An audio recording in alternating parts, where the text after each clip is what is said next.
Are you a forward thinker? Then you need an HR and finance platform that thinks like you do. Workday is the AI platform that helps propel your organization, your workforce, and your industry into the future. Workday, moving business forever forward.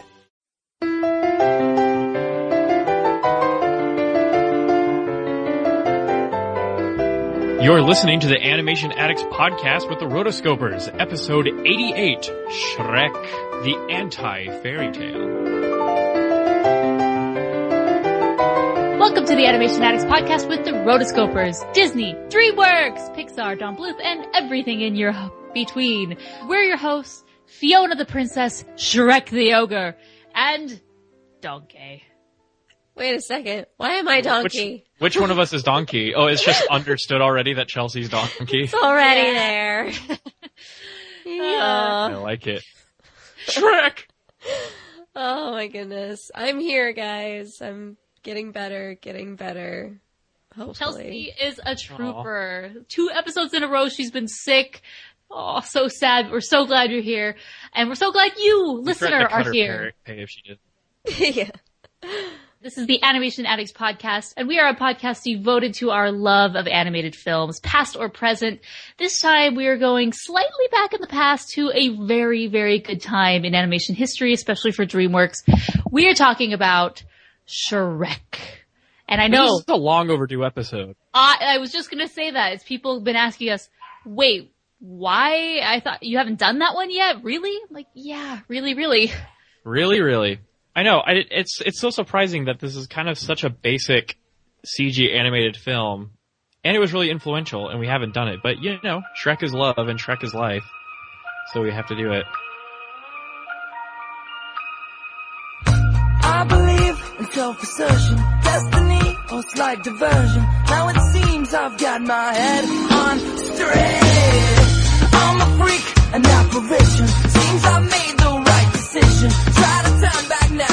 So we've already established that Shrek is love and Shrek is life, and he's the most MLG of all the swamp ogres. So this was DreamWorks' second CG animated feature, like all CG. The first one, of course, was Ants with a Z, and then Shrek was like the first CG, like totally original CG film from DreamWorks, or was it? Shrek was actually based off of a book, like a children's book. That is the DreamWorks way. Like Disney, they take classic fairy tales, and DreamWorks has always, from the kind of very beginning, they've adapted from books. I mean, the Bible, this book where Shrek came from. Honestly, I like movies that are based off of books because normally they have a lot more depth to them. So how does a book have more depth than just an original film?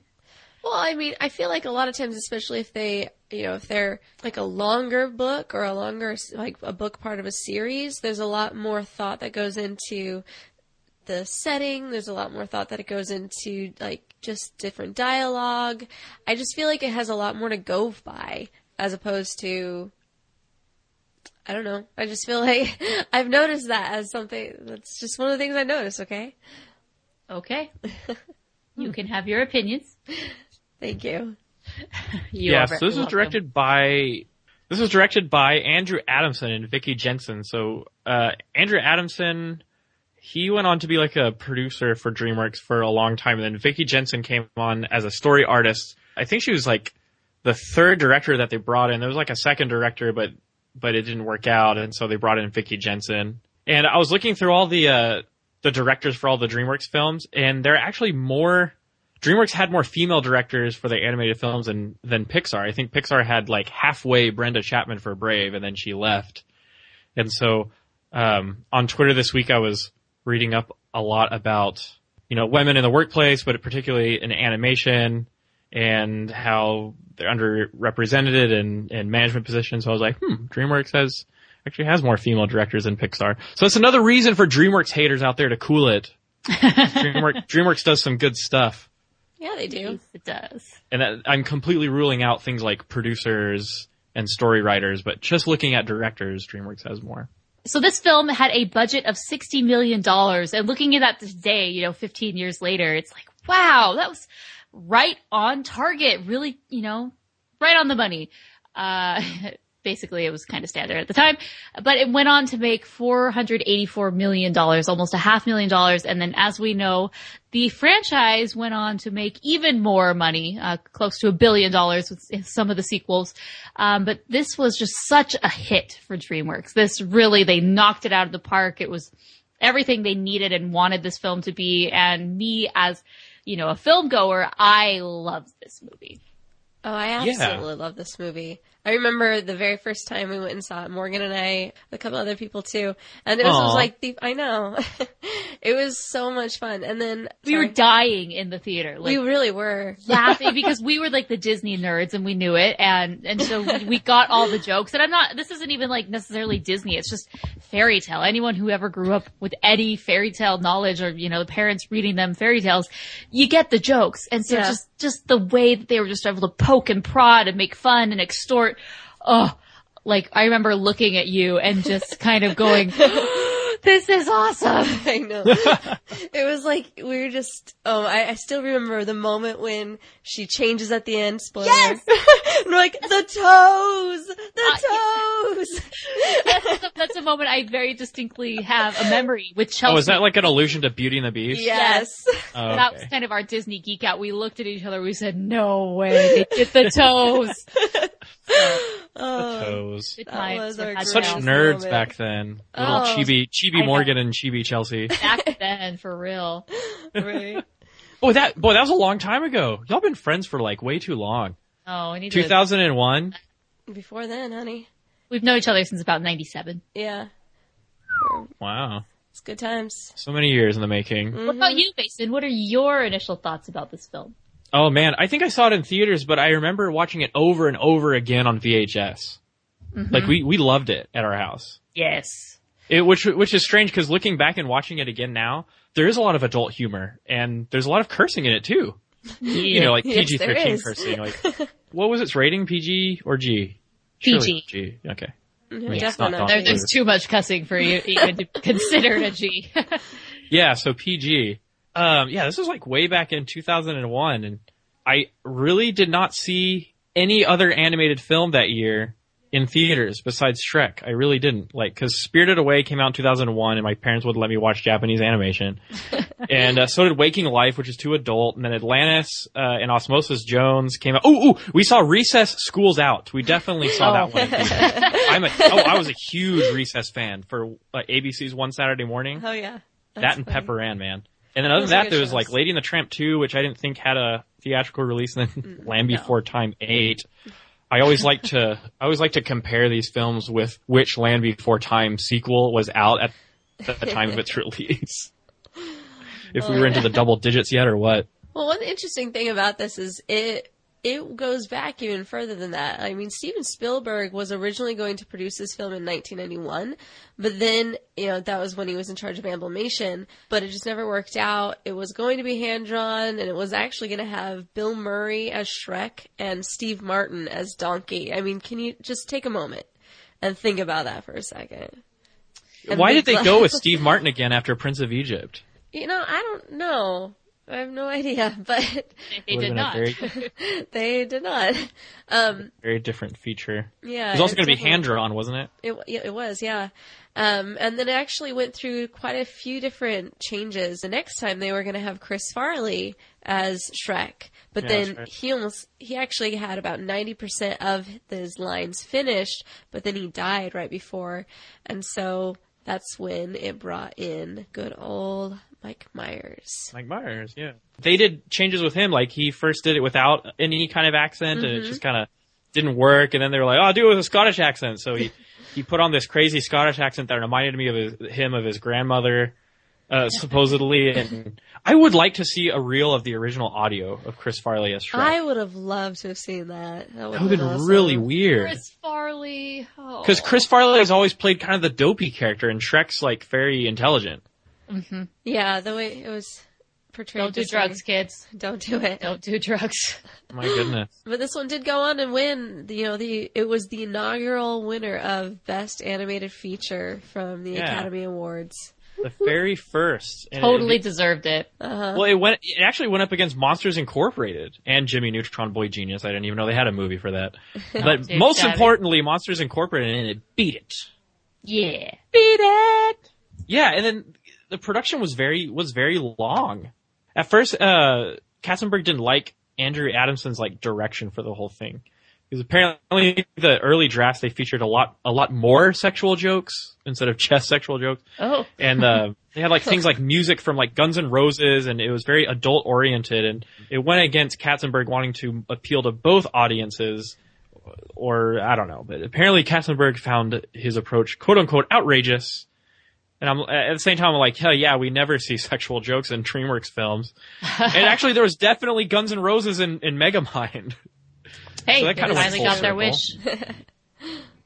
I would say Guns N' Roses worked more for Megamind than for Shrek. Megamind is even more outrageous a character than Shrek is. In fact, by the end of the movie, Shrek's not that outrageous a character, which will bring me into a Mason theory in a while, but we'll hold off on that. Yeah, at one point it was supposed to be a live-action CG hybrid using a lot of mocap. And when that didn't work, there was some tests that totally failed. Katzenberg hated it, and they turned to PDI, which was the studio that recently shut down. Lord bless and keep those poor souls. And I'm not joking; it was tragic. And they headed the production for the final CG look.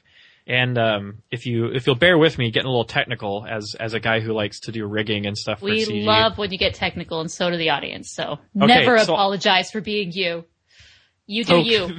Oh, thanks, Morgan. Gosh. Anyway, okay, so I'm a technical 3D animation kind of guy. That's what I'm going to school for. So I watched it in HD over iTunes. I think, okay, so 2001, so the technology was not as advanced as it is now. It wasn't bad because there was a lot of animation stuff that stood out, but they did a lot of the hair and cloth stuff done in a kind of a new program back in 2001 called Autodesk Maya. And of course, if you know anything about animation production, then you know exactly what Maya is.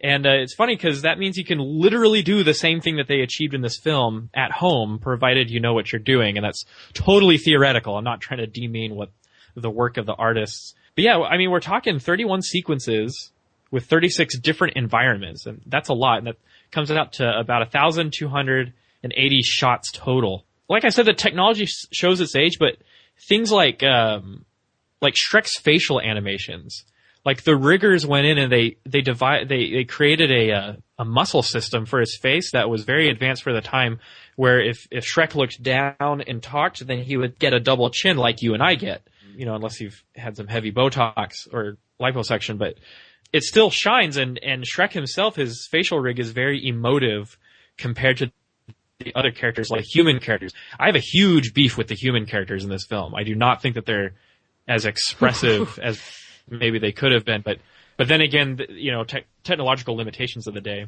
Where's the beef? Oh, there's plenty of beef this episode. The lighting and color is really good in this film.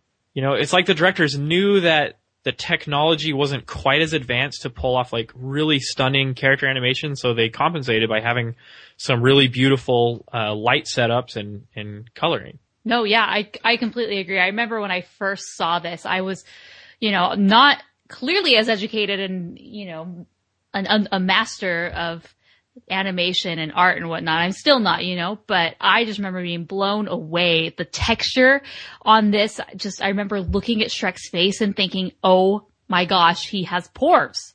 Which is something that amount of detail we hadn't seen before. And you do notice where they put the majority of their effort and work. Shrek is number one priority.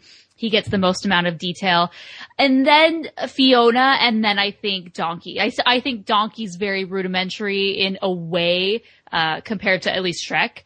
Kind of boxy and whatnot, but that's kind of the what makes him cute. Well, but as Mason said, the humans are bad.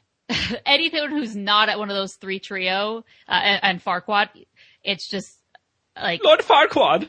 Ultimate boxy box. He hoofed and he poofed. But yeah, Donkey actually was kind of a real technological challenge for the CG artist because he's covered in fur.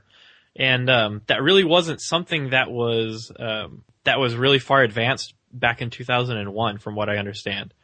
And so it took a lot of work to really get his fur down, and not only do that, but to program it to look a certain way when it was wet or when it was matted or twisted or, flowing. There's a part where Shrek yells at Donkey, and it's kind of dramatic, but Donkey's hair kind of flies back like he's being blown back by a fan.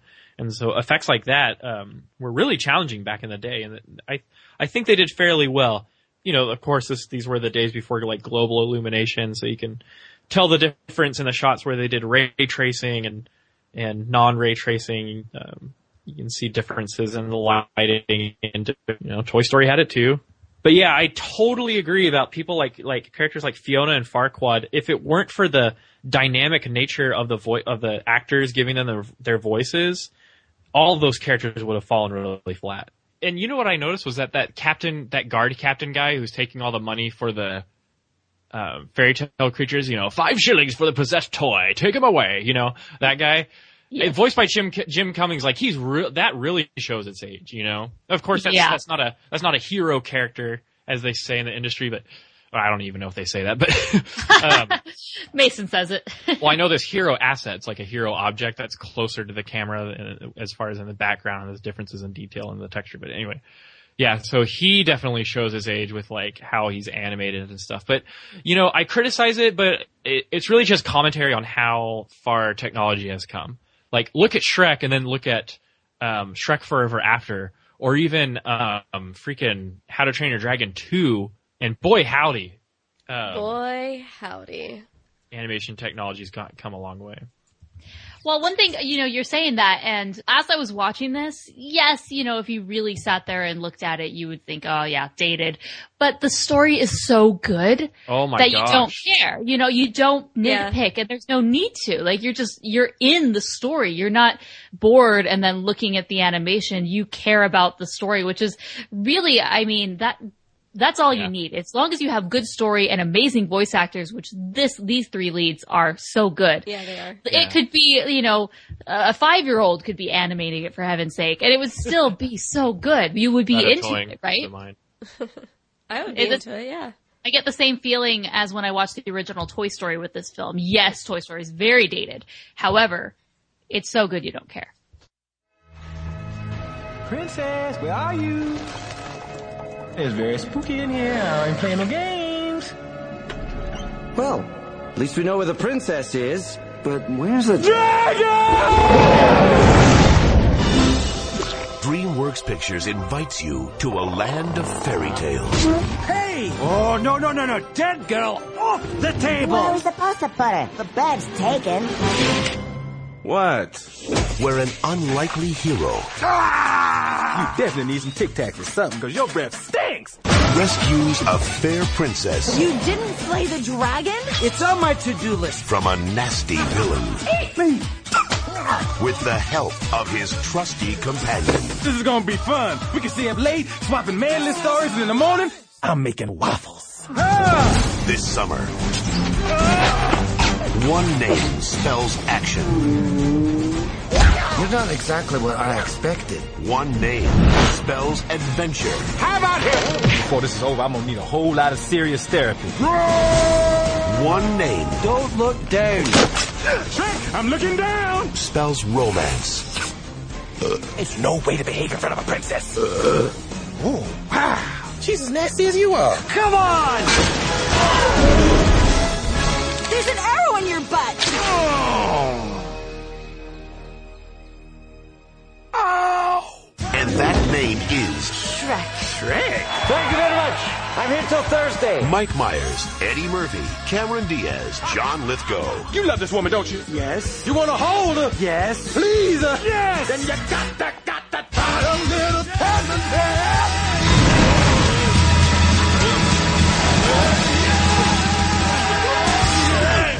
Shrek. Wow. Let's do that again. No. The quotes are just incredible. Like, so many quotes. Oh, quotable quotes. This is almost as quotable as Robin Hood. I just always remember quoting everything from this movie as I was watching again this time. Just wanted to quote everything, wanted to just basically have the script along, follow along. So good. props to everyone involved in making Shrek. And, you know, the sad thing about Shrek is that they've really demoralized Shrek in a way by just, you know, sequel after sequel after sequel after musical after this after that. And it really loses its punch. But, you know, just ignoring the other stuff, this as a standalone film is just really great. It really is. And Shrek 2 wasn't that bad. I saw Shrek 3 in theaters, total waste of $8, but, and then I actually didn't care to see Shrek Forever After, but I've heard that Puss in Boots, one of the, you know, the offshoots was really good. I didn't like it as much, but that's okay. All right, we should just do Shrek 2 next week, Shrek 3 the week after, Shrek 4, and then Dude, Shrek is love and Shrek is life. We have never gone and just done 4 straight movies. I don't know how the audience feel about 2 months of Shrek, but I'm totally down since we don't have an idea for our next episode.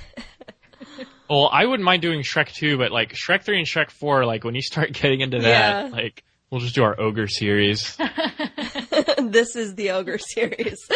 If the Chinese zodiac had an ogre in it, an ogre sign, we would be doing that. Happy Chinese New Year, by the way. We just had it. So. But yeah, and then another great thing, well, there's the story, then there's the whole style of the film. It's just this, like, in-your-face, irreverent parody and satire of everything you know about fairy tales. Yes. And of course, that includes Disney movies, but I would mostly say fairy tales. Like, they don't so much take a stab at Disney as they do the absurdity of fairy tales. Exactly. I would call this the anti-fairy tale. It's an anti-fairy tale, exactly, Chelsea. And down to the storybook opening at the beginning. So good. Yes. What a loader. That was one of those other moments where it's like from that point on, Morgan and I were just glued to this movie. So I don't think I caught this before, but I think I did now. Did he rip the page off and wipe his butt with it? Yes, he did. That was the sound effect I heard. Sears and Roebuck catalog. Got nothing on this. And from the very beginning, it sets the tone of what to expect. And it starts with Smash Mouth.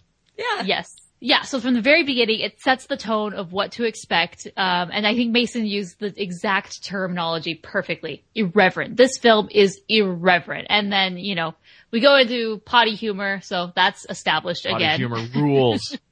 And then Smash Mouth, which is, dates it. It does date it. I think it's perfect for this film, but looking back, I'm like, yeah. 1999. You know, Smash Mouth was actually our jam, though. 1999. Oh my gosh, yes. I remember that song was on all the time, especially Radio Disney, which I was totally a fan of Radio Disney at the time. You would be. Heck yeah. I won a couple things on there too. I remember. Oh, you're kidding? No, totally did. So talented. Chuck. Not as much as our other friend Alex won. She won some pretty cool stuff on there, I remember. But anyway, the song All Star was they had it in the opening credits just as a placeholder for test audiences until they could find a new song that would actually fit. But then the test audiences loved it so much that the producers kept it. And then they were like, okay, well, since we had Smash Mouth start it, we'll have them finish it too. And they had him come in and sing I'm a Believer at the end. So I appreciated that. I thought it was a good, bookend. All right, good, added some good uniformity to the irreverence. But it was great. Yeah. I mean, obviously it couldn't be a musical because it was an anti-fairy tale movie. Right. But it did make some good use of the music. Like, I like the soundtrack and I love the score for the film. Yeah. You know the Fiona suite? You know the Fiona theme? Do-do-do. Yeah.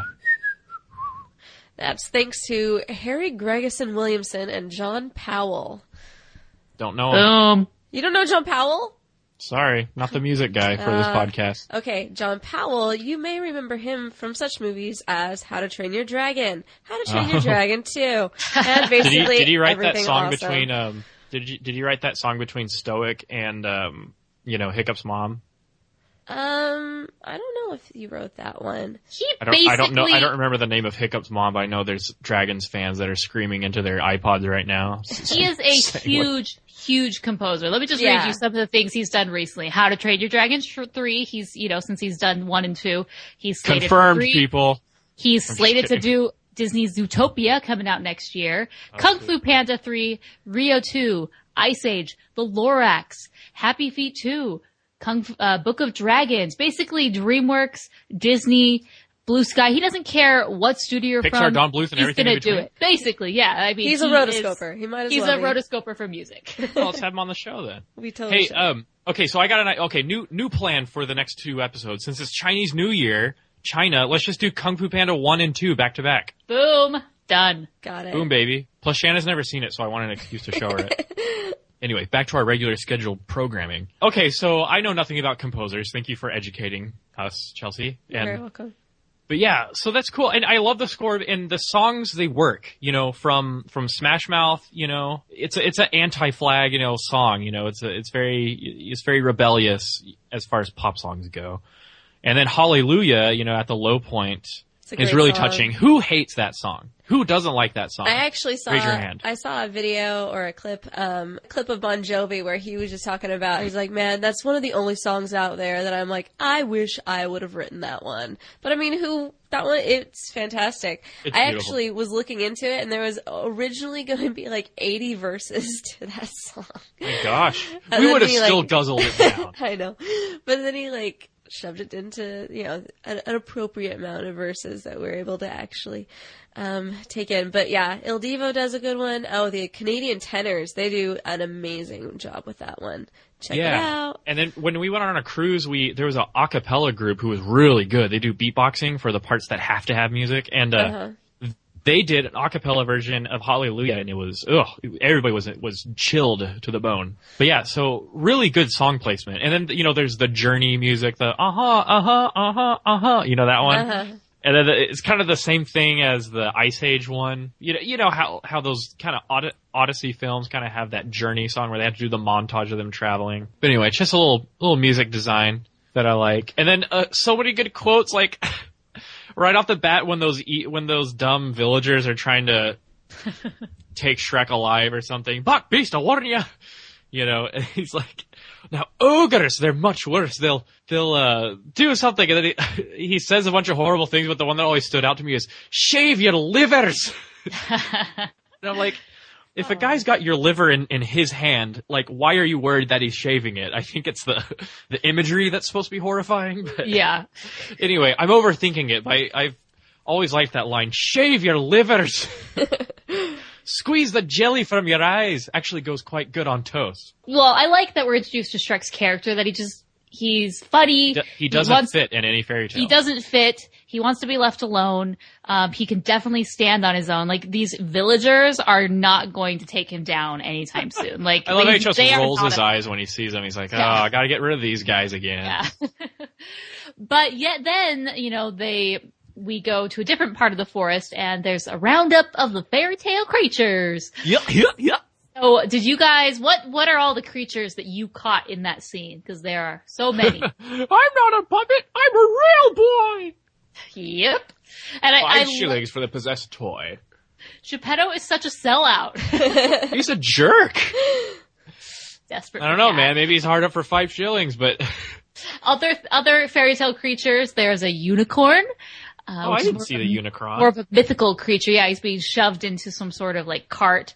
There are dwarves. Mm-hmm. There are 3 bears. Oh, I love it because the kid bear is in a cage. He's like, this cage is too small. So good. You just see little glimpses, and then they give you a line that just makes you laugh. They go on to the 3 pigs. We see Peter Pan, and I love that in the exact same voice, he can fly. And he does the stance too. Which is, one of those moments where they do explicitly rip off Disney. So where does the talking donkey come in? What fairy tale is he in? This one. This one, yeah. The one where they definitely capitalize and market and trademark him. Okay. So he comes from he's like a universe within a universe. Whoa.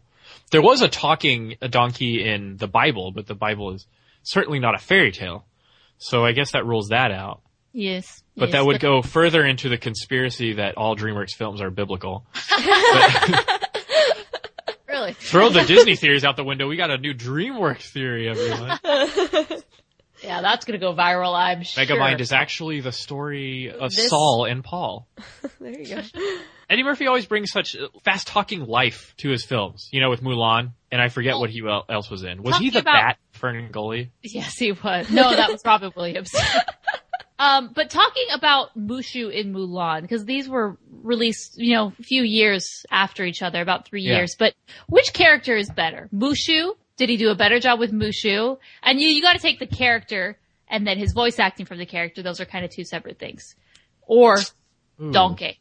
That's really hard I'm just to do. gonna say Donkey. Donkey has so much more depth and lines and quotability. Yes, Mushu is great, but Donkey probably has way more screen time. Mm-hmm. So we get to see him develop and grow a little bit more, but this is definitely his standout role to me. Yeah, if you want to get real deep into like literary stuff, which I won't, but let's do Mushu is technically a deity, so they tend to be really one-sided in folklore. Yeah. And so maybe that, like, he has one flaw. He lied to cover his incompetence, and he kind of killed the Great Stone Dragon and stuff like that. And so he was dishonest along with Mulan and Cricky, you know. Hey, what are you, a sheep? But anyway, everybody lies in Mulan. We should go back to that one. But yeah, I guess I like Donkey better. I like them both. I try not to compare them, but if you force me to compare them, I like Donkey better. All right. Shall say. You might have seen a house flash, maybe even a super flash. That take it straight from Dumbo.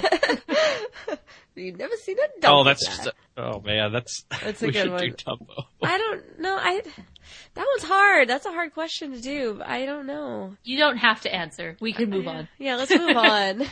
But yeah, so many fairy tale critters. I like the lady who's like, he can talk. Come on. He's like, well, he's like, I talk all the time. I'm talking this dang thing you ever saw. Oh my gosh, should we just quote the whole movie? We should. And take you to a designated resettlement facility? Oh yeah? You and what army? I like poor Jim Cummings. The American Army? That's a good army. Yes. Does anyone know that joke? I don't think anyone knows. That's a probably Burt the family Simpsons joke. I remember that one though. Joke. No, it's from the show called Historia, I think. Yes! There's one episode where the guy's like, you in what army? The American Army. That's a good army. Dang straight. But yeah, all of them show up. They all show up at his swamp. I love just the ridiculousness, and here we go into my Mason theory, but the ridiculousness of how much Shrek hates all the fairy tale critters. He's so annoyed by them. Does he just hate them, or does he hate anything that walks and talks? Oh, I don't know. Well, Shrek has he's trying to keep everyone out of the swamp. Yes. But I just love how anti-Fairytale Shrek is, because he's just annoyed by everything they do. Like, he hates when Donkey bursts into song.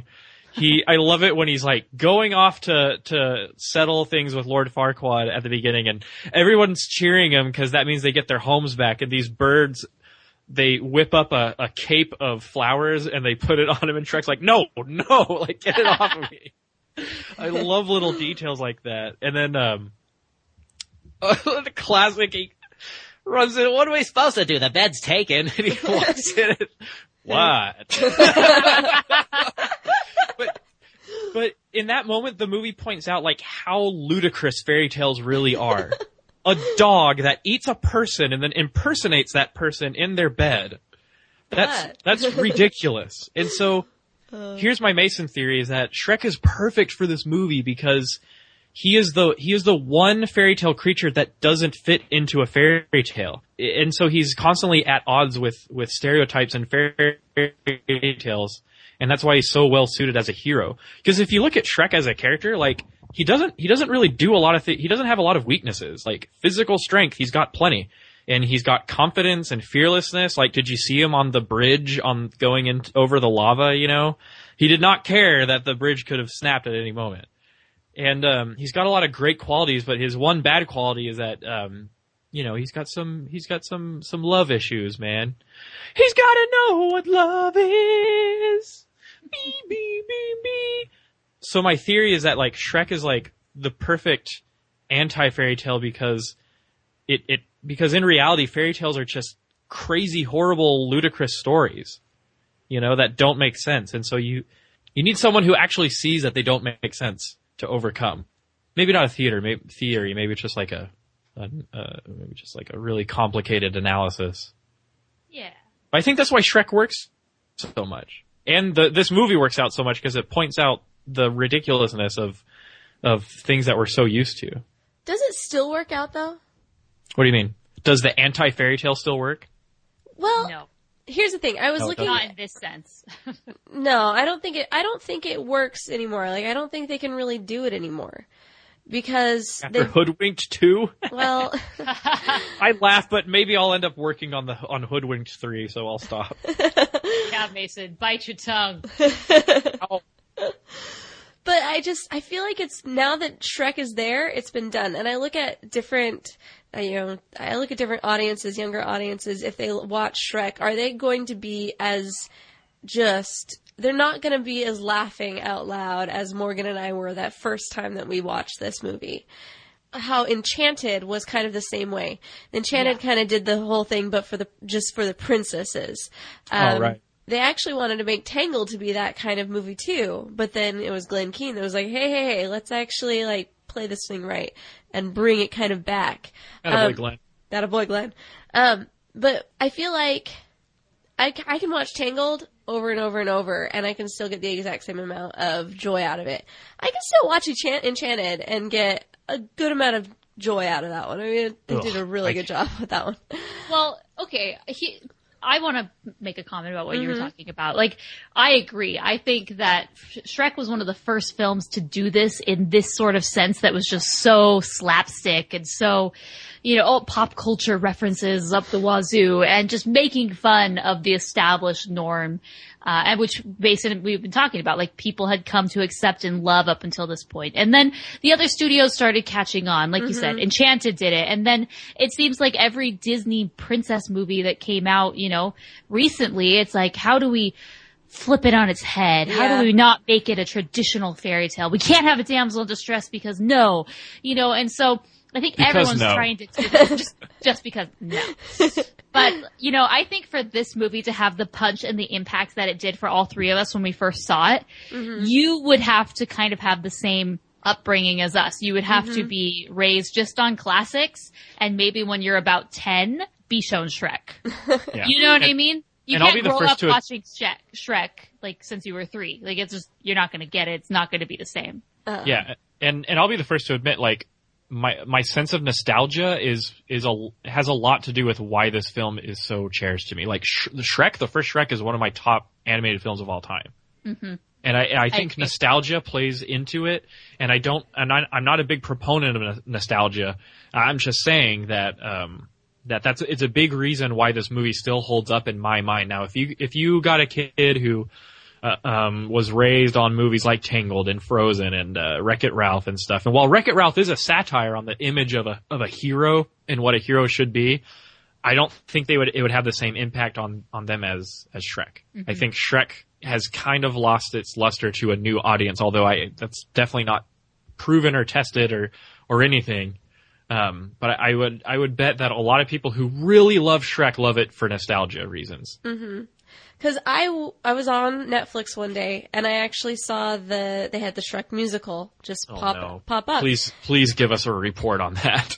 I will. And I went into it thinking, oh, this will be really cool, because I'm thinking, how you look at shows like Aladdin. Aladdin, for whatever reason, because they're able to take all of those jokes that were really current at the time, and they took them out and they put in new current jokes. I'm pretty sure it was like one of the original cast recordings, so that's why it's aged as much. And like, I think if they kept doing it, they would continue to keep things fresh a little bit. But at the same time, almost all of the main jokes that were in the movie are in the play, and they just don't come off the same. Now, there's the fact that I've heard it before, and there's also the fact of delivery, but it's kind of like, I've done this before.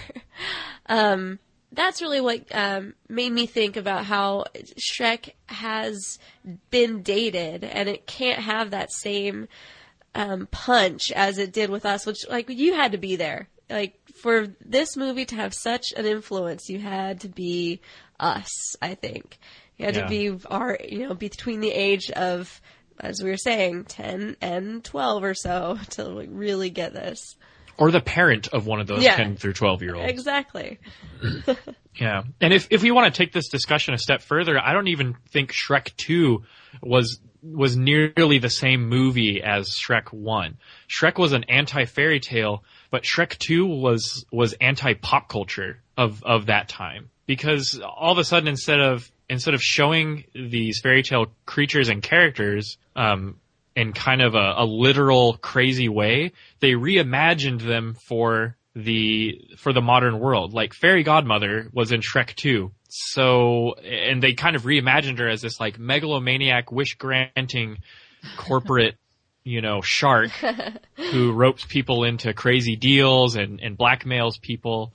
And she kind of represents people who have a monopoly on commodities like wishes. But at the same time, Shrek 2 had some really golden fairy tale characters like Puss in Boots, But again, it was more of a reimagining, like, hey, what if Puss in Boots, instead of just, I don't really know the original story, but what if he was like this, suave Latin, vengeful, kind of like that my name is so-and-so, you killed my father, prepared to die character from Princess Bride. And I don't really pretend to know anything about the movie because I never saw it, but Shrek 2 had so much pop culture and modern culture references that it lost the charm that Shrek 1 had. And so you just keep making different sequels and sequels and sequels. And Shrek 4 went a little back to the Shrek 1 formula because Rumpelstiltskin is very much himself. They didn't really need to alter that character that much. But again, I like Morgan said at the beginning, kind of bringing this to a close, I suppose, but I really think the Anti-Fairytale got way overdone and it kind of lost its charm because the novelty of it faded away after Shrek, and there were shining stars like Enchanted,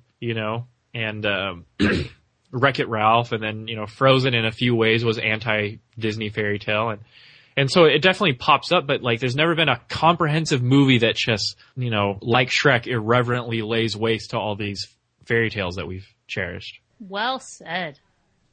Put a period on the end of that one. Not my gumdrop buttons. Oh, no. Oh, I don't know where you were going with that. Do you know the Muffin Man? The Muffin Man? The Muffin Man! Yes, I know the Muffin Man. Who lives on Drury Lane? Well, he's married to the Muffin Man. The Muffin Man? The Muffin Man! She's married to the Muffin Man.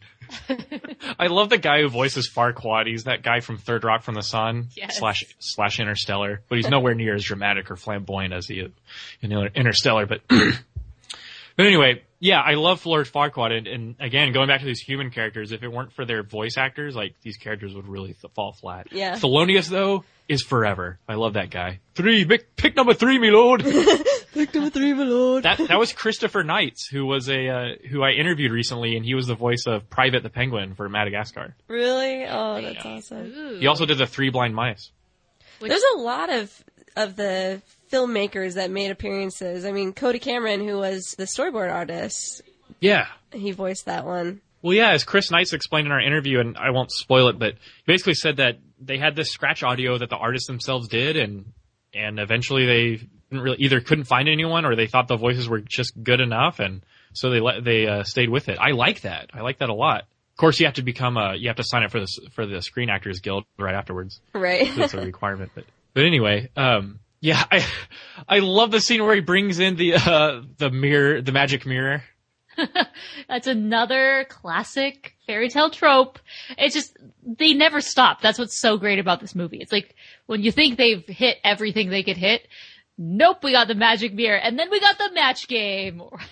And here they are. Bachelorette number 1 is a mentally abused shut-in from far, far away. Her hobbies enjoy cleaning and cooking for horrible stepsisters and stepmother. And Farquaad's just eating this up, because he's that kind of guy. I really like Lord Farquaad as a villain. As I was watching it this time, I kind of had forgotten that the whole pun and the whole thing about him is that he's short, and so there's all these kind of adult reference jokes that they make, like, oh, maybe he's compensating for something. Oh, brother.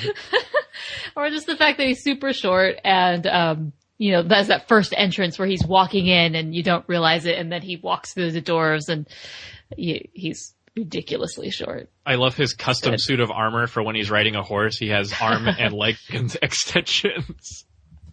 And Fiona's face, it's like, when you finally meet the guy that you've been talking to on Tinder in person, you know, it's kind of like that. Oh. Anyway. Duloc is a perfect oh my gosh. place. Okay. It's blatantly Disneyland. Yes. Duloc. There, you know, as we're talking about this, there are actually quite a bit of Disney references. Yeah, there really are. There's not just one or two. It's like every other joke is a Disney joke. I love the dude in the Farquaad suit. He has to go through the whole line to run away from Shrek. That was a great gag. This great scene of Shrek walking towards the screen, just like plowing through the ropes, and the guy's still trying to cross it. And he's like, ah! Ah! Ah! It's so funny. That was a great gag. Well played. So, okay, then we get into the Duloc singing booth. And this was another one of those classic, iconic Shrek moments that when you think of just a handful of things from Shrek, you think of this. It's just so bizarre, so hilarious. Keep your face off the grass, wipe your... Shine your shoes, wipe your face. So you could take the lyrics from that Duloc song and it matches exactly up to It's a Small World After All. Like, it's not just a musical corruption of it, it's a lyrical corruption of it. Nice. And then the photo at the end is priceless. Yes. This is where Shrek's facial rigging really shines, because just his face is like, WTF was that? Let's do that again. And then they have this great tournament, and Farquaad's great at delegating. Like, he's one of those delegating villains. He's like, no, I'm not going to go save Fiona. I'm going to have a tournament, get the winner to rescue Fiona for me, and if he should fail, the runner-up will go in his place, and so forth and so on. Some of you may die, but it's a sacrifice I'm willing to make. He's so rotten. And then he's like, Knights, new plan. The one who kills the ogre will be named champion. Have at him. And then, guess what? Ogre, you are now champion. What? Oh, yeah. Yeah, this is Can't not we going settle how this Shrek over a expected. paint? The chair! Give him the chair! I know. Every KO, it's like MLG Shrek. You know, just like mowing down those evil knights. Well, I was looking at the set of the tournament and stuff. There's these blue banners with a big white F for Farquaad. I'm like, they're like evil Facebook logos. Totally. The great thing I love about Shrek is that he just wants people off his land. So Shrek is very like anti-squatter, very pro property rights. You know, Shrek is very much rebelling against the government that just lets anyone, you know, that just relocates people to his private land. So Yeah. You know, I can appreciate that. What did I tell you about singing? Well, can I whistle? Well, can I hum it? Fine, you can hum it.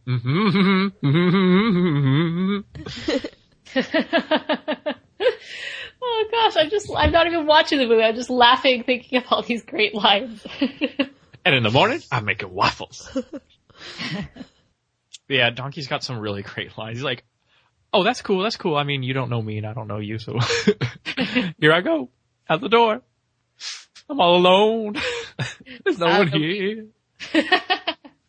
So as we're on our way to the castle, they have this conversation as they're journeying through the wilderness, basically, and it's about layers. It's like, ogres are like onions. Why? Because they make your breath smell bad? No! Layers! Ogres are like... Yeah, anyways, I can't do a great Mike Myers / Shrek impression. I can try it my darndest. Anyways, that's another good, like, classic moment. Just think of Shrek. They're layers. Duh. Well, and it's more than just that, though. It really does enter the theme of that holds the whole story together. And if it were not for this little part of him where he's trying to explain that, you know, things are not always what they seem. Mm-hmm. And I'm more than just a crazy evil ogre that's going to kill you. I am different. I have feelings. And so that is really what holds the story itself together and why I really enjoyed the movie itself. Yeah. Well, because at first you think it's just about Shrek and how there's more to him than meets the eye. And that's pretty standard and typical. And then we learn Fiona. There's significantly more to her than meets the eye. First you think she's a damsel in distress. Then you realize she's actually pretty capable and she has nunchuck skills and kung fu skills. And then you realize on top of that she has this curse and there's even more to her. So, granted, she kind of is part ogre, so there's lots of layers that come with the territory. But even with, Donkey, there's layers to him. And, I think I just like the way that this theme of layers is able to transcend multiple characters in a just kind of an unexpected way. And I think the whole thing that makes this movie different and so iconic and great is everything about Fiona. She's the real reason we watch this show. Well, yes. No, but Fiona is not your typical princess, and she actually has like an anti-hero's ending, right? The Anti-Fairytale ending where, the curse is gonna be lifted and she'll be beautiful forever. And the toes! Jumping to the end, I mean, that's not what happens. The curse doesn't happen the way that she thinks it should, which really flips everything on its head, which we will get there. But right now we are arriving at the castle and we got this rickety bridge. That'll do, Donkey. That'll do. Like the inclusion of that moment just made me so happy. We looked at each other in that moment in the theater. We totally did. This was our moment. Yes. Oh man. Except for I did not say yes back in 2001. More of a Morgan nowadays thing. But then, we have this fire-breathing dragon and even that flipped on its head. It's a girl dragon. Of course you're a girl. So they split up and Shrek goes to save the princess and Donkey handles the dragon, which he realizes is a girl, and that's actually pretty easy to handle because she starts, falling in love with him and just fawning over him basically. But then, Princess Fiona is so funny in this moment because first off, I don't know what she's been doing. That's the most boring tower. Right. That's all she's had is that same bed. And then, where did she get those flowers? That's my question. Who knows? They're just fake. Yeah. Yeah, exactly. They couldn't afford real ones to bring up every day. So fake ones in case somebody came. And so she's so excited. She's getting the wrinkles out of her dress and smoothing everything out and getting everything perfect and waiting for true love's first kiss. And no, that's not what happens. Oh, he shakes her up and then he's like, wait a second, you're not supposed to do this. You're supposed to come in sword blaring and fight the dragon. That's what all the other knights did. Yeah, it worked out really well for them, didn't it? And that's like ooh, so true moment. Yeah. But you're looking around, there's a lot of knights that have tried to make this same quest. Mm-hmm. There's got to be at least a couple hundred. And I'm thinking, dang, girl. Sad. Yeah. Got to make you feel good, though. At least that many people died trying to win your heart. Yeah, it definitely does something for the self-esteem. You're still lonely at the end of the day, but that self-esteem is real high. Wah, wah. So what do you think about Cameron Diaz as Fiona? Well, at the time, she had just come out with Charlie's Angels. Mm-hmm. And so she was a big name. She was hot. She was a hot commodity. They actually had a different person set as when Chris Farley was doing it, they had somebody else playing her. Yeah, no. That was just not meant to be. It just wasn't meant to be. But they took her off and put on Cameron Diaz, and it's like the reason why is because Cameron had, she was a hot commodity, big name, and she also had a good voice. She had a good way of emoting herself. You really felt it. You're like, yeah, I believed her. Yeah, she really got that princess voice down. Mm-hmm. Yeah, it's high. It's in a decent register and pitch, but it's slightly modern. Is it modern? Yeah, I guess it's modern. It's definitely Snow White. No, she kind of drifts back and forth from I thinketh thou art my rescuer. Yeah, back to medieval colloquialisms. So after that, I love the scene where they're running out of the castle. And it's just the slow motion? Slow-mo. That is such a cool scene where it's the slow and then it speeds up, boom, boom, boom, boom. Yeah, that's one of my favorite scenes. I think it's just there's a lot of really great moments, and I don't think this film is known for its cinematography or any way, shape, or form, but that's a scene that stands out to me. Yeah, that was cool. Yeah. So they get out of the castle, and she realizes, oh crap. When did she realize that he's an ogre? It's after they leave, or yeah, outside. He's wearing. I don't know how she couldn't see that he was clearly not human. Yeah. Well, maybe she hasn't seen a few humans in a while. Yeah, but then she's like, no, I'm going to sit right here. You wouldn't dare. Yeah, she's fighting at first, and then we start getting into the montage. She's already, like, quit struggling. Okay, backtracking. For one, as a kid, I totally did not get Fiona's, like, curse. I thought she was just being, like, high maintenance because she really wanted to sleep in a cave instead of out in the open. Mm-hmm.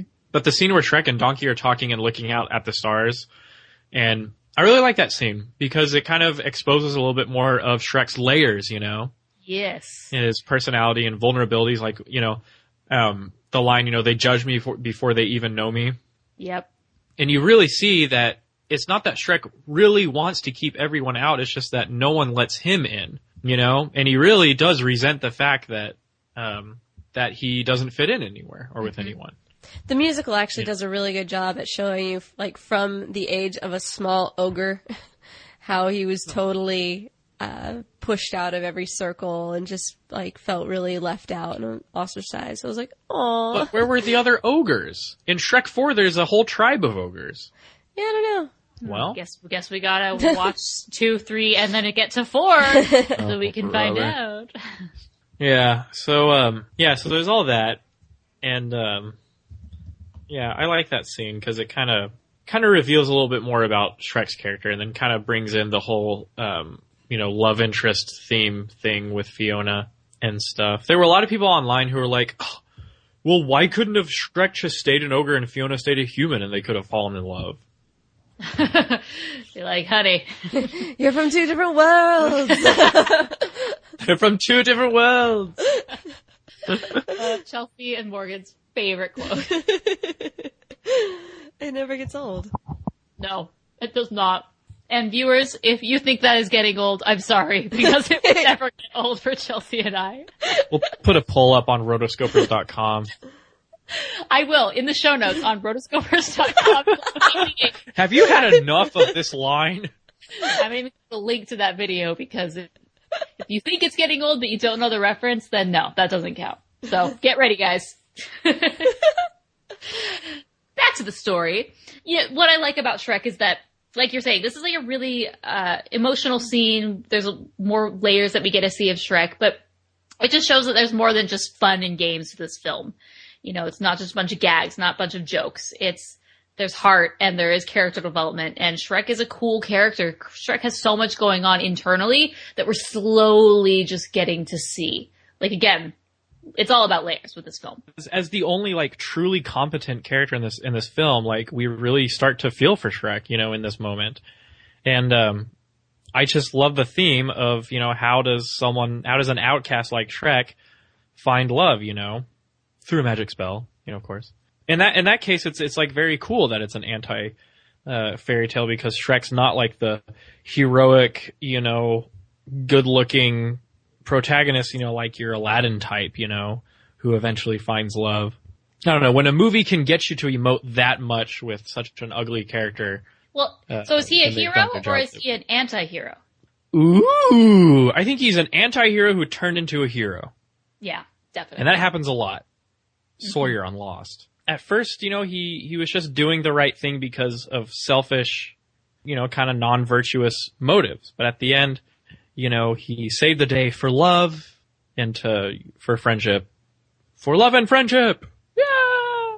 And rightly so, because Fiona's really cool. Fiona is the bomb. Like, we already talked about Cameron Diaz being an awesome voice actor, but she's just really cool when, you know, she walks out. Well, this isn't a cool part of her, but again, they're playing on this fairy tale trope. The princess that sings to the birds. She's gotta sing to the bird, and the bird has to sing along.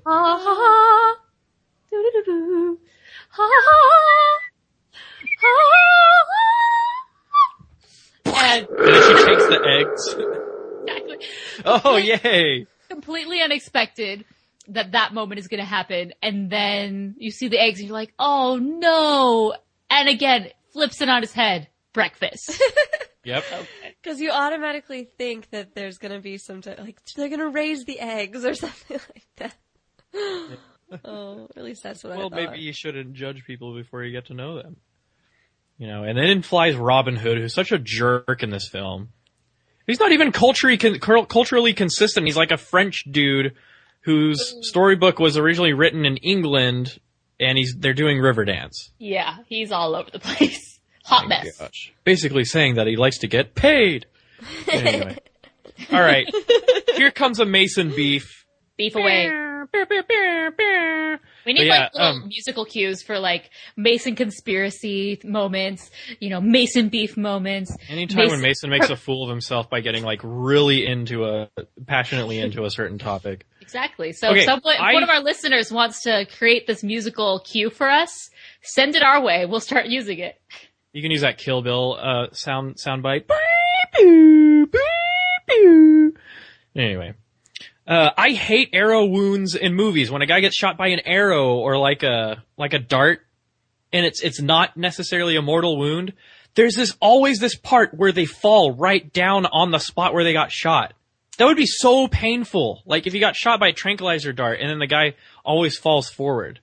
Do you know what that would do to you if you fell forward on a dart? But anyway, it would hurt. It's always unrealistically portrayed in Hollywood, and just like in Shrek where, they have to do they're rolled on top of each other shot, and, but he's rolled on top of his butt, which has an arrow sticking through it.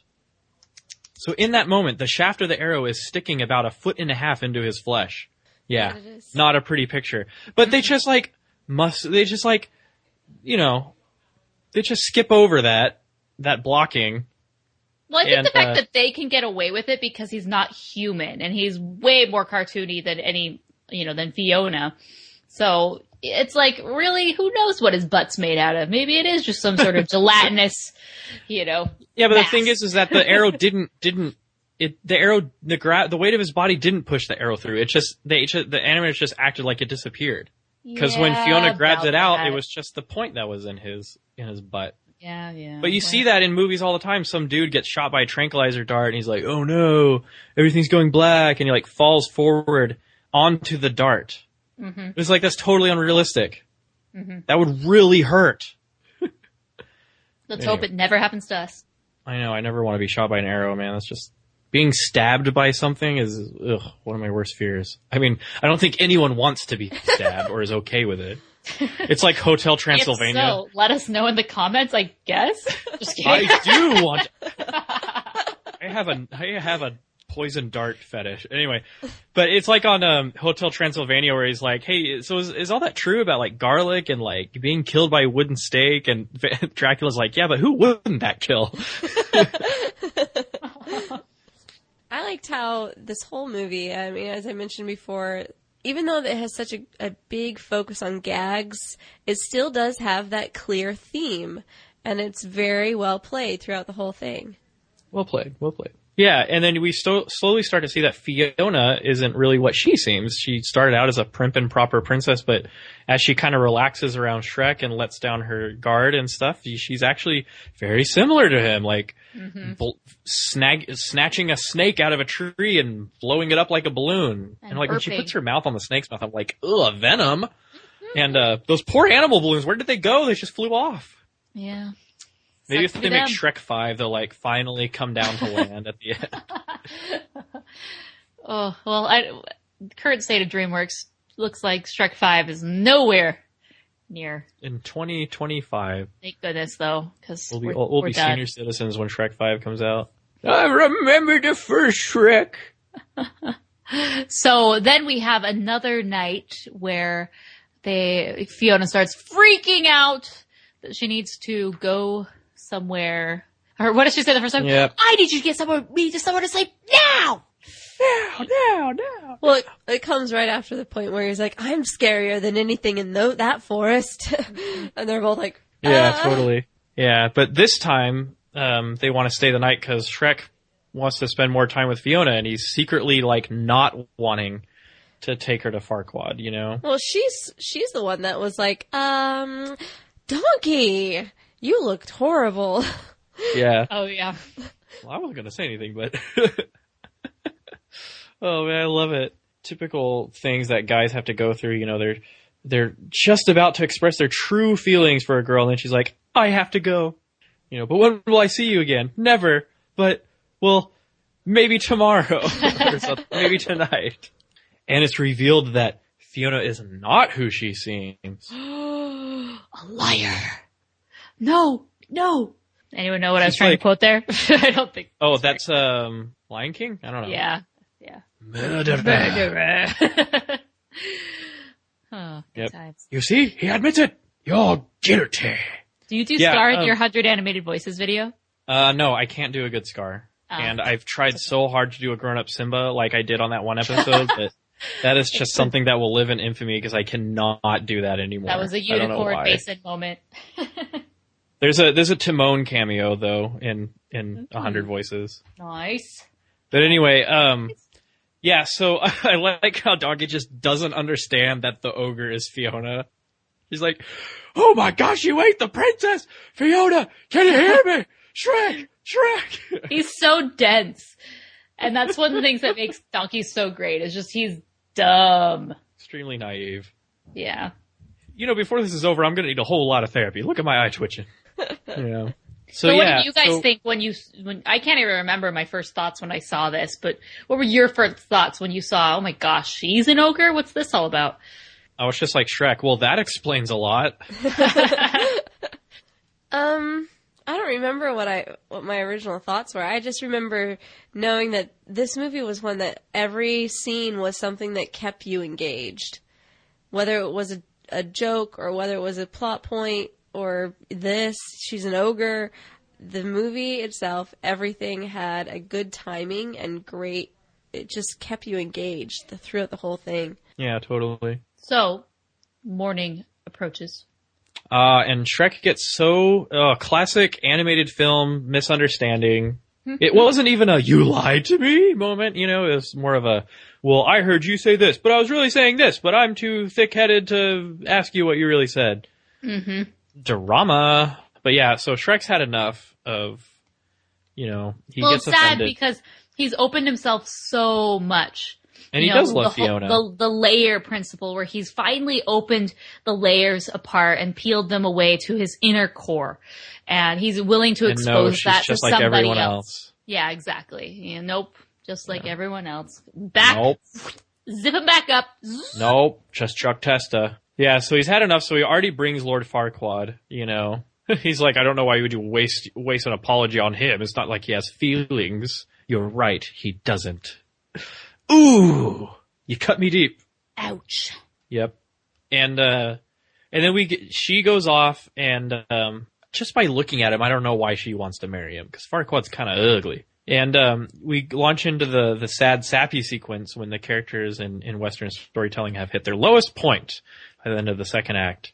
And we get our touching Hallelujah sequence. Love that song. Just in general, but especially in this film. Mm-hmm. Yeah, it really makes it work. And the layout department did a really good thing with the setting up the shots. I suppose editorial also had a lot to do with this, but paralleling the blocking of Shrek and Fiona when they're in their separate areas, you know, so that they appear to be in the same room. Like, they could be looking across from each other at the table, and that's kind of what they're visualizing. So I like all that stuff. Except there's this one shot with, like, extremely fake-looking fire in the fireplace. Like, I don't know what Shrek throws into the fire. Maybe it was that sunflower or whatever, but it's like basically superimposed video of a fire. And I'm like, what is this, the first Harry Potter movie? Well, but, they couldn't do it. You know, fire. Yeah, well, they pulled fire off in How to Train Your Dragon, so it's all good. Eventually they get there. Yeah, eventually they got there. Well, fire's tough, man. It has absolutely no pattern to it at all, if you really look at it. Anyway. The absence of pattern is a pattern. Whoa. Too deep for me. But yeah. And then, you know, of course, Shrek has this big cathartic event with the help of his buddy. Because that's what friends do. They forgive each other. Donkey gets brutal in that shot. But whenever I think about that exchange between Shrek and Donkey, I always think of the movie I Am Legend, because Shrek is one of the only movies that Will Smith's character has watched throughout the whole apocalypse, and so he knows every line. So there's this part where other survivors come to his house and watch it. Will Smith's character is just standing there quoting the whole movie, and the kid's getting a little creeped out because it's like, this man knows all of Shrek. So I Am Legend kind of ruined it for me, but I wonder if he knew all of the words to this movie before that movie, and they just threw it in. Like, what's a movie that you know well enough that your kids have watched over and over and over that you'd be able to know? Shrek. I'd like to know if that was true. Yeah. So Shrek's got to go bust up the wedding. The big you want to hold day. Please, then you got to have a little tenderness. Chicks dig that romantic crap. That's true. I could totally see my husband's friend saying that line. Chicks dig that romantic crap. Yes. So, they're doing the wedding, typical stuff, and she's like, hurry, let's get this together, let's hurry, because the sun's going down, so she needs it to have true love's first kiss. So, it's like not even believable. And even to the audience, they don't even try to make it seem like she cares, that is her true love's first kiss. It's just like, that's just anyone. Like, really, if here's a way that Fiona's dad could have just solved this whole curse, right? Okay, they found, ever since she was born, right, she's had this. So they could have just introduced her to boys during the day, and then whenever she had a crush, kind of really make that crush distance yourself from the crush so it becomes even more intense. So she's so in love with this guy, and then pay him to kiss her, and boom, true love's first kiss. Right? Am I right? Money's involved, apparently. No. And that way you don't have to send her away to a tower. You could have just locked her up at night. Well, we don't know. Where are the parents at this wedding, okay? Well, you meet her parents. You meet her parents in the second one. And I forget what the relationship is between her parents, because I don't know why they locked her in a tower. That's pretty mean. Yeah, that's fairy tales for you, basically. Oh, I think they had to, because it was arranged that her true love would be Prince Charming, because in Shrek 2... Oh, yeah. Spoiler alert, people, but Fiona's dad is the Frog Prince. That's right. And he made a deal with the fairy godmother to keep him a human. It was kind of a true love's first kiss thing. Yeah, Yeah. I remember. And but I didn't he know at the had time to put her in the tower to kind of isolate her from everyone else, so that only Prince Charming could rescue her. I guess. I don't know. I kind of forget the details because it's been so long. It's kind of convoluted. We'll have to do that movie soon. Okay, so let's wrap this up. It's things that I love at the wedding. I love her rushing the wedding. I love the cue cards at the wedding. So good. Yes. And then my favorite part is the curse is broken. Hooray! She kisses, and there's just the total Disney knockoff, rip-off moment of the Beast transformation. She floats into the sky, and as Chelsea and I, one of our favorite quotes to say is, the toes!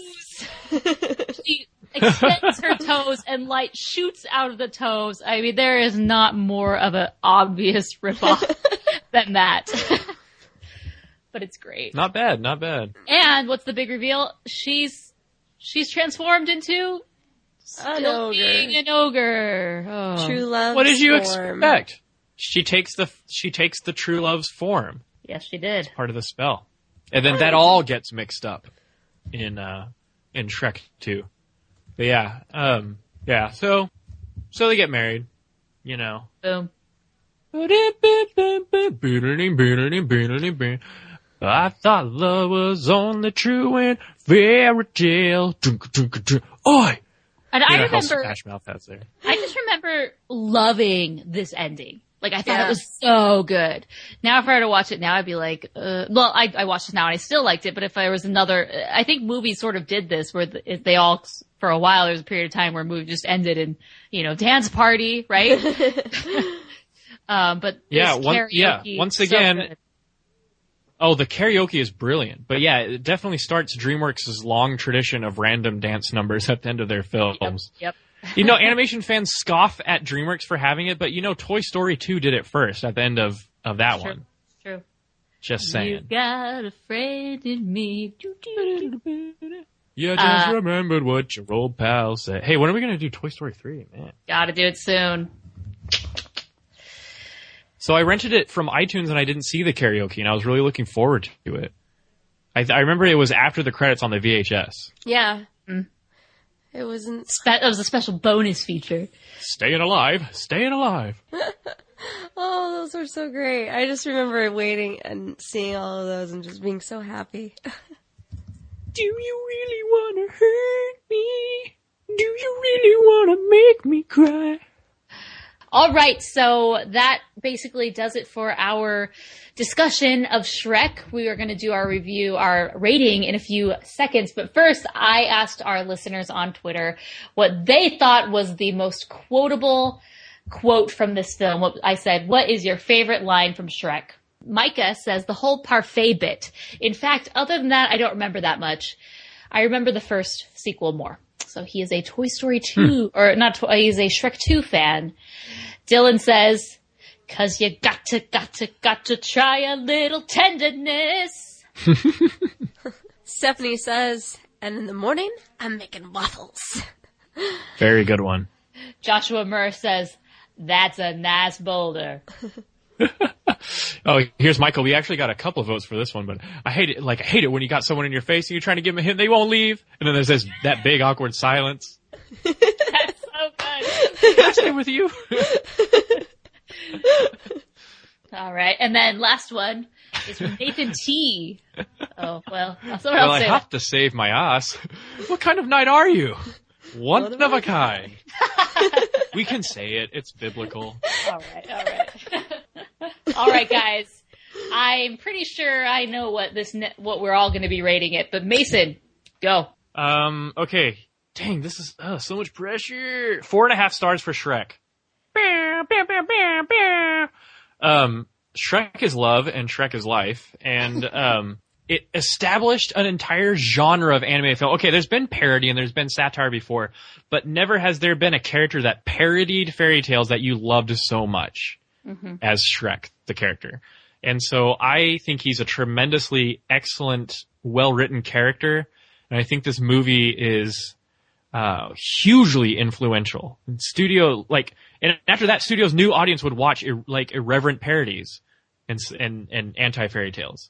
But this one was like the first big one, as far as animation goes. And I think the technology still stands up today. I think the story is brilliant, and I think the music weaves in and out, and of course, so many quotable lines. So yes, 4.5 stars for Shrek. It's nearly perfect. There you go. Chelsea? If I would have given this a rating the first time I saw it, I would have given it 5 stars. It would have just been like over the top amazing. Today, I'm going to give it about 4 stars. It still holds up as far as the story goes. It does fall a little bit because it's not quite as impactful. I mean, just because of the references and everything like that. But, so for a new audience, they're probably going to see it and they'll be like, yeah, that's a good movie. It's probably about 4 stars. But for, if you're, like in our generation, like that first time you saw it, it would have been a 5. But I'm gonna go with 4 stars for right now. I'm gonna give it 5 stars because I hadn't seen this movie in years, probably 10 years or so. And I had those initial feelings that I did when I first saw it in the theaters. And to me, since I was basically taken back to 2001, I was laughing. Every joke was hilarious.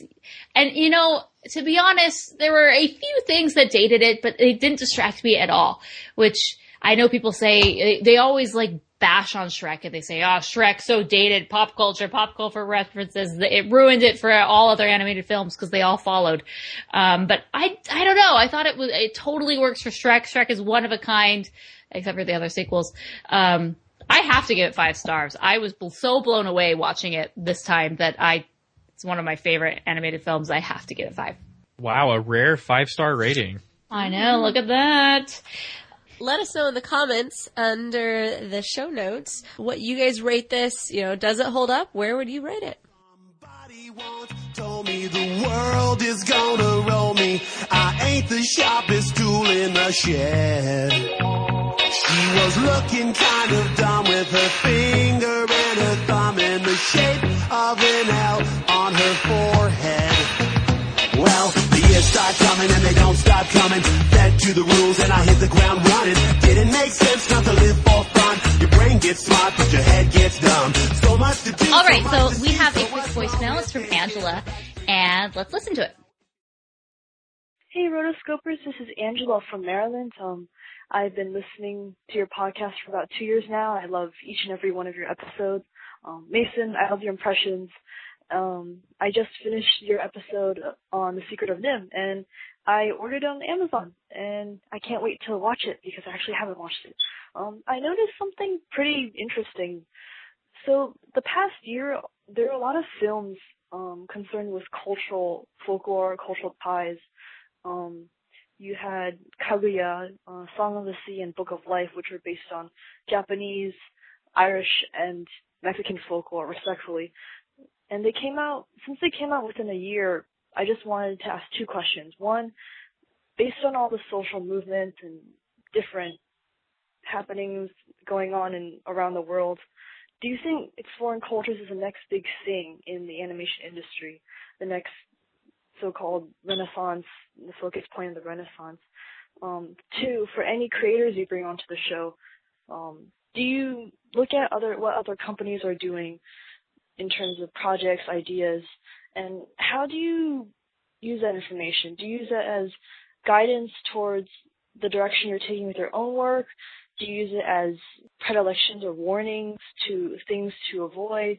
Just how do you kind of use outside influences, outside news in your project, influences that come from outside your own studio, anything. So thank you very much, guys. Keep doing the great work. Bye. Okay, so Angela references some of the creators that are going to be coming onto the show for our story episode, which we are still waiting for a few more. We have a lot of people who've expressed interest in sending us voicemails and their thoughts, so we're holding off a little longer until we get there. So we are going to hold off on answering that question. But she mentions, there have been so many films recently that are so culturally inspired. Song of the Sea, Tale of Princess Kaguya. And just a lot of films are really focused on just like the culture of a certain region. Moana specifically is an up and coming one. So do you think that this is a trend that you will see continue? Films that are, the main focus seems to be about a culture of a certain place. Possibly. I mean, I guess we all go through phases as far as what people tend to gravitate to. And I think right now is something like everyone's trying to be a little bit more culturally diverse or, know more about different cultures and figure. I think it's great that they are, and it's fun to see the different cultures that are being represented. So if they do it, I won't mind it, but I don't know. I think relating to that, I think one thing that they're going to be, because there's always been films about cultures, Mulan was about China and Pocahontas was about Native Americans, although it didn't really do it that well, but those go to show that I think nowadays there's a lot more public interest in films that focus on culture. So if you're going to have, for example, Honey Lemon, a Hispanic character or a Latina character, well, why? It seems like there's a lot of focus in getting a voice actor who also comes from that background. Moana, they're really looking for someone who is of Polynesian descent in a way, to voice that actress. And while I do think that's a good thing, I think sometimes there can be too big of an uproar. People get really upset when, if Hero would have been, a white kid, they would have gotten really upset. And I'm not one to talk because I'm white, but I've always said in jobs, or anything, I don't care whether you're a male or female or whatever. It's the best person for the job. And I think sometimes if someone is not that culture, but they can play it really well, why not, And I don't know. I feel like that perception isn't the way most people think now. Most people try to go and find someone from that culture, and they find the best person from that culture. Definitely. To voice the character or to be that person in a live action film or whatnot. So it's interesting, kind of the new place where we're at in film and animation. Well, I can understand why in film they would do that way. Animation, it's like, meh. Yeah. Give or take, I'm fine. I mean, we've always had humans do dog voices. Are we saying we should no longer have humans do dogs? We need to find the best actual dog. Hi, Rotoscopers. This is Dylan Mentis, and I saw that you were doing a review for Shrek, so I thought I'd just send in a quick voicemail. Shrek came out in 2001. I was about 8 years old, so not hyper aware of the different animation studios out there. Mainly just Disney, Pixar. So going into this, I wasn't like, ooh, this is the new DreamWorks film I gotta see. I just kind of randomly went to go see it one weekend, and I loved it. I wasn't expecting a movie that lampoons basically what Disney has done for decades. It's one of those movies that has become very nostalgic, where like the lines people say and the sound effects ring in my ear with nostalgia, and I just love it. I also love the second one. Third and fourth, that's another conversation. I love this movie other than the fact that it probably did start that whole animal or characters break out into song at the end of the movie and everybody has a party before the movie ends. Not really a fan of how that continued, but I do remember loving it back then. What I really wanted to talk about is that Shrek was my grandfather's, my papa's, favorite movie. He passed away a couple years ago, and whenever Shrek is on the TV, it always reminds me of him. So random how this was his favorite movie for some reason, but every single time he'd see another movie, whether it be action or romance or adventure or whatever, he'd go, that's good, but it's not as good as Shrek. Okay, Papa, not as good as Shrek. I don't know how you can compare Titanic with Shrek, but he would. Thank you, Rotoscopers. Keep on keeping on, and I hope you have an amazing 2015. Come on, y'all! Then I saw her face. Ha ha! Now I'm a believer. Not a trace of doubt in my mind. I'm in love. That's all we have. Thank you guys for show notes for this episode. Be sure to go to rotoscopers.com/88. That's where you can find the links to buy Shrek. There's even a link where you can buy the 4-pack of all the movies. It's anything you've ever dreamed of. You're happily ever after, if you will. But all the other links, if you just want to buy the Blu-ray or you want to rent it, or iTunes, the CD, all good stuff there. Rotoscopers.com/88. When you are on social media, be sure to use the hashtag AnimAddicts. Or this specific episode, use hashtag AnimAddicts88. Also, for our next episode, we are going to be doing Kung Fu Panda, a little Chinese tribute, I guess talking about cultural films.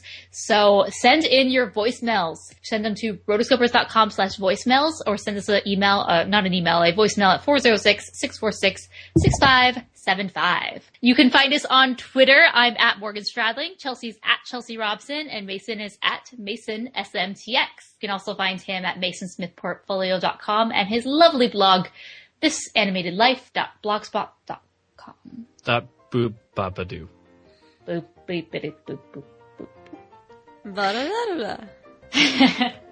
All right, guys, thank you so much for joining us for this episode. I had a blast. Basically, this was a blast from the past because I loved Shrek when it came out, and rewatching it again, I feel like it had gotten old for a period of time. I'd watched it so many times when it was on VHS, but I hadn't seen it in a while. I was really glad to relive it with you guys. You are the best. So, until next time, we are the Rotoscopers.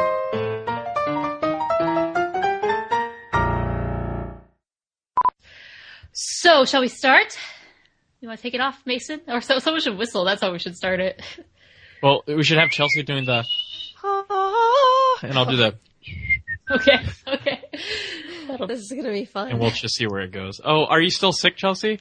Yeah. Morgan might have to be our Fiona. Sad. I can do whatever we need to. We can do 2 takes. Ha ha ha ha ha ha ha. Wait, I don't know the part. Oh, there I go.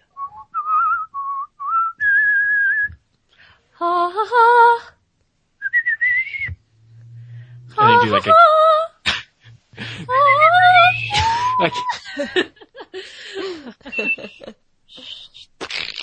can't even whistle that high. All right. Well, that didn't turn out as good as we wanted. Can't say we didn't try, folks. We're finally featured on iTunes, and half of us are sick, and our singing voices aren't good enough. And it's a disaster. Hold on. I have a dog that is barking like crazy. Oh, Jimmy. I don't even know what he's doing. Hold on. All right. Jimmy. Continue without me.